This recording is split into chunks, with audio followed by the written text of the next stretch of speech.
ये लड़की पहली बार शादी करके अपने ससुराल आई। उसे ये जानने की बड़ी उत्सुकता थी कि सुहागरात को क्या होता है, लेकिन उसके पति ने उसे बिस्तर से नीचे उतार दिया और कहा, तुम्हारा बिस्तर सामने वाला सोफा है। शर्मिंदा होकर लड़की तुरंत उठी और जाकर सोफे पर लेट गई।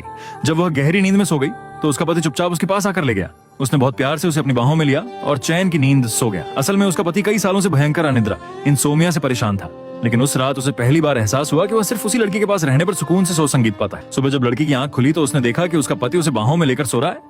उसने हैरानी से पूछा, आप यहाँ कैसे सो गए? आदमी झेप गया और झूठ बोलते हुए बोला, शायद मैं रात को नींद में झलकर यहाँ आ गया था। लड़की को उसकी बात पर यकीन नहीं हुआ, लेकिन उसने कुछ नहीं कहा। अगली रात वह आदमी फिर चुपके से एक तकिया लेकर उसके पास पहुंचा।